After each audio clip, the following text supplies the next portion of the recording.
Hey, I guess this is for YouTube.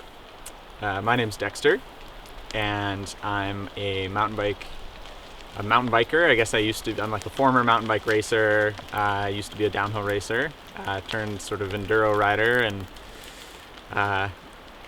just sort of like mountain bike enthusiast.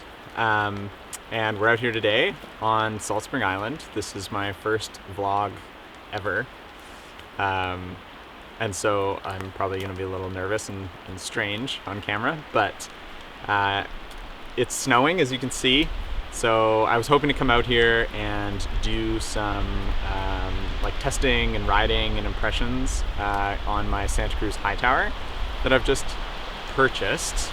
Essentially the objective of the purchase of the Hightower was to, oh that's nice, was to have like a trail bike that I could turn into kind of like an enduro bike if I needed to. So I was hoping to do some of like the Canadian Enduro League races this year, as well as obviously like the Island Cup Series, which is a series of mountain bike enduro races all over Vancouver Island.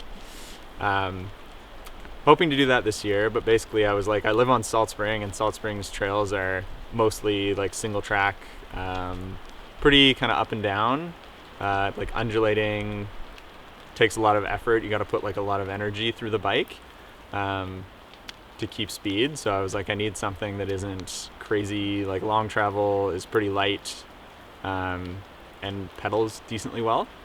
So I was like, the Hightower makes a lot of sense. And then like if you look at the geometry, it's relatively long and slack. So I was like, okay, so it's probably pretty stable. If I was to put like a 160 fork on it, it could be an enduro bike. For the purposes of sort of like Island Cup enduros and the occasional big mountain enduro.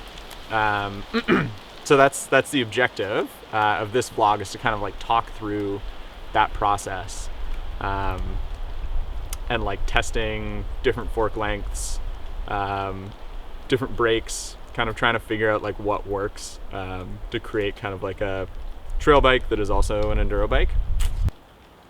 Yeah. So I think the first thing that I would want to talk about is the fork. So I purchased a Lyrik Ultimate 160 fork for the Hightower. It came with a Fox 36, I think it's like the Performance Elite with the Grip 2 damper, but it was in a 150. And that's kind of like how the bike is supposed to be set up, is with a 150 fork. And I think with a 150, it's got about a 64.5 degree head angle. And so what I did was I purchased a 160 Lyrik that's 10 millimeters. When you look at the axle to crown, it's 10 millimeters longer. And basically what that does is it raises the front end of the bike slightly. And so what we did is I dropped like 10 mils in spacers to kind of keep that, like the front end height the same. But there's still a lot of changes that happen to a bike when you put on a longer fork with an axle to crown. It changes the head angle of the bike slightly. I think now it's at about like a 64-ish, 64.2. So what that does is it also lengthens the front center. So when you're looking at something like a Hightower, you're going, okay, like the reach in the front, I guess the reach doesn't change, but the front center changes. So like that's basically like between the front axle and the bottom bracket. So effectively you have like a longer front end versus like rear end of the bike. And that's not something that I think people think about too often, especially like through the YouTube videos that I've seen. And what that does is it changes like the balance of the bike. So it's been designed, this is a medium frame. It's basically been designed with, I think it's like a don't quote me on this, but I think it's like a 435 rear end. Like chainstay length.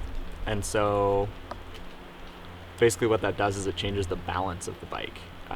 So it might make it more stable at high speed. It might make the front like wander a little bit more on climbs. And I think that's kind of like what I want to figure out through the testing of this bike. And I think like my initial impressions is that yes, it does actually change. It definitely changes like the climbing capability. Like I've had to drop spacers in the front end just to keep my body weight forward a little bit more. So that's like one of the first things that I noticed with this fork.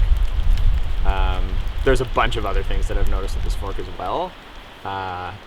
one of the other things is that I guess like with the new Charger 3 damper and the old, or not the old, but the Grip 2 damper, I'm seeing like big differences in, and I mean this all depends on like what the internal setup is, but I'm noticing that just stock settings, stock volume spacers and everything, it's sitting higher in its travel. So it's not like the Grip 2 didn't dive, but it definitely like didn't sit as high. So that was like one of the first things I noticed, is like I had to adjust my spacers. So I tried to keep the front end the same with both. So I had, if the axle to crown is 10 millimeters longer, I had a 10 millimeter spacer removed from under the stem, so it would keep the front end at about the same height. And what I noticed is I actually had to go down another 5 mils from that, just because when I got on the bike, it, like the fork definitely, like when you're riding it and you're riding it through trails, the fork wasn't sitting as low in its travel, so it actually felt like I was like quite a bit higher up. That was really interesting. And so I've made like a few adjustments, and it's funny, like you swap forks and you don't really think about these things. You don't think about like all the kind of like tiny little details that change, but they're there. And I think like after you've raced and ridden for as long as I have, which I think coming up on like 16 years of racing and riding, you notice like these tiny little things, and they really do like impact your weight distribution on the bike, and it takes a while to get used to. So yeah, I think what I want to do next is maybe just get out and do a little bit of riding on this. I know it's super snowy, but we'll try to find a patch that isn't so snowy. Yeah, get out there and do some riding. So we found a section of uninhibited single track. Well, it's inhibited, but it's got less snow on it. So I'm gonna give this a little go. Show you guys the bike. Try to get my GoPro angle set up okay. I just put new clips on. So, having some clip-in issues as well. Anyway, let's give this a shot.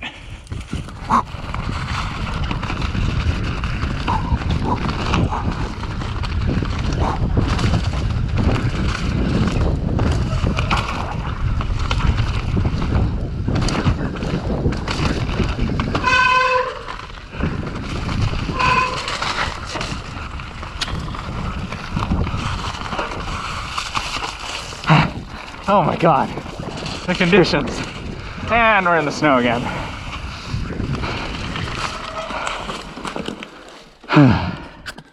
As you can see, out here in the snow, trying to do a bit of a video analysis of the Hightower, and failing miserably because there is nowhere to ride or do any time testing. And so if we can't test times and settings on the fork and stem adjustments and many different things, there isn't much of a video. And so that's that.